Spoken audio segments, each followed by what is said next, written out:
And it was just every day we prayed.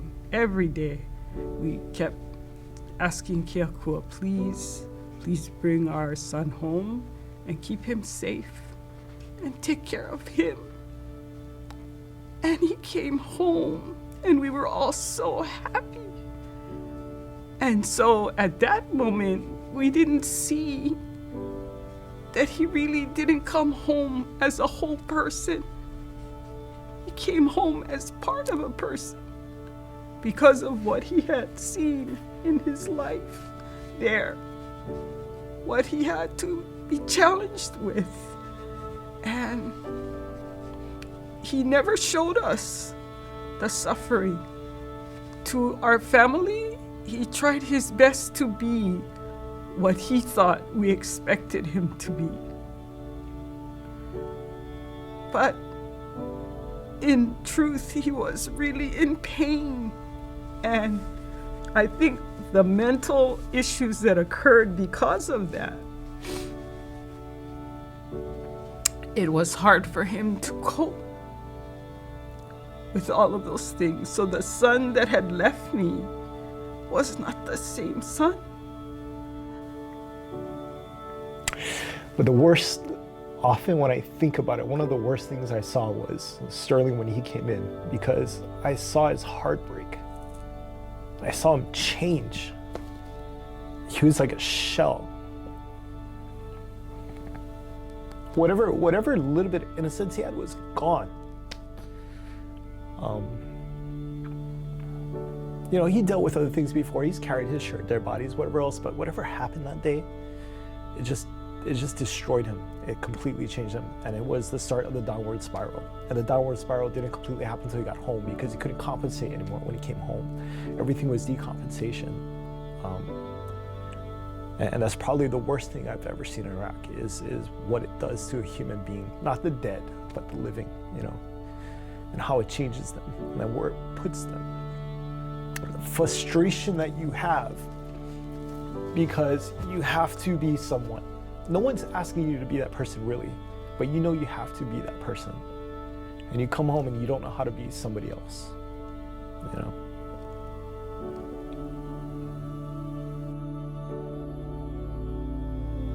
I remember it was a sunny day and there was a bit of a sandstorm and it was hot, and there was this loud explosion went off just outside our gate, and in comes 100 Battalion with a casualty, and he has bilateral amputations. Both of his legs were blown off by a roadside bomb. As we were loading him into the ambulance, pieces of him were falling off of the litter, and so I picked those pieces up and I put them in my pockets, and I had done so well in the deployment with my medic duties that I felt so sure that I wouldn't let this man die. He took comfort in that, I think, in those last moments, but he died anyway. What was life like after I came back home? Well, I think that we all come home and you kind of expect to have your happily ever after. I mean, you served your country well and you saved as many lives as you could, and we did a good job. A lot of combat missions and things that they make movies and video games about. You did, and you come home to your wife and your family. The combination of substance abuse and PTSD, drink and use myself out of a marriage, out of a home. I remember when my oldest daughter was born, I had cut her cord and I held her up and I made a promise, a solemn promise that that's it. I'm gonna just be the best dad possible, and it didn't take long to break that promise. And so I got all this shame and pain from the war and memories. God, the sleep you can't sleep. You just can't sleep. Gosh, it was the night before that last stint in jail. I was homeless, just weeping. And so I was lying in that field, and I remember praying to God and saying, I can't, and I need help. And, well, the next day I got picked up by the police. I got thrown in jail. I totally did not see that as help at the time. And I stayed in jail for that time. It was about 10 months. And so while I was in jail, I was going through the phone book and looking at different treatment centers that I might be able to apply to. And I saw U.S.VETS. And so the judge released me to finish my time. I stayed at that treatment center for 1 year and did everything that was suggested. Man, that was the beginning of the new life for Sergeant Beair. Yeah. I can say thank you, first off, because the life that I live today is truly because I had that place. Yeah.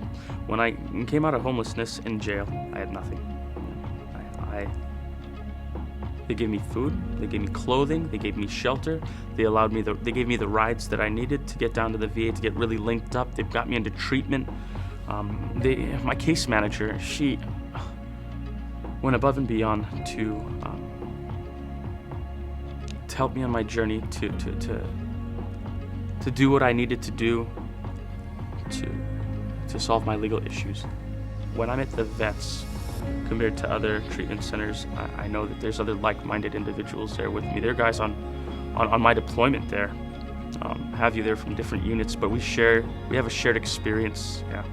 And it's in that very unique shared combat experience where I can find solace because I feel understood. 4th of July's, I remember Memorial Days while I was at U.S.VETS, and they go big, they honor the vets, and that's something that you lose in the streets. That's something that I lost in the streets. It was my honor. Yeah, and that's a big thing for a soldier. And I thought it was gone forever. Got my kids. I wound up getting out of the U.S.VETS and going on and getting my own place and getting a job and getting back into school. So I got my associate's degree, and then I got my bachelor's degree, and then I said, keep going. I got my master's degree. And if there are any veterans out there that are dealing with any PTSD issues, substance abuse issues, if you're feeling alone, if you have thoughts of suicide, if you feel sometimes like this world would be better off without you, if you feel like you've lost your honor, I have the same feeling. I have the same feeling, and there is a place, there is help, there's a place you can go. I went to U.S.VETS, and it's us. It's the vets.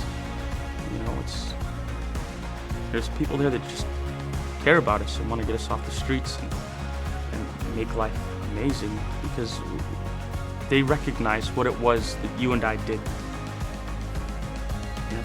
There's a group of people that recognize what you and I did for this country. And it was a lot. And they're ready to give. It's just sometimes one of the hardest parts is receiving. And so I'd hope that you'd reach out that hand and receive the help that is there, because it's there.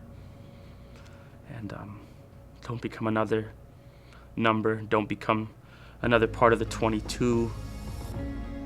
Don't think that it's not going to happen for you, and don't check out before the miracle does happen. You come and hang out with guys like me. We talk about it. We get through it together. I don't think that the old me ever came back. I don't think that it ever will. I'm a new me. Yeah. And based on my choices and what I do today with what I've been given, with the help of Keakua, we get to write what that new me might be. And so, although Mom never got back the son that had left, doesn't mean I can't be the son that she's never had.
My name is Sterling David Beair. When I was a kid, I used to like to read comic books. I used to like to play with action figures and G.I. Joes. When I grew up, I wanted to be a soldier. I wanted to be a hero.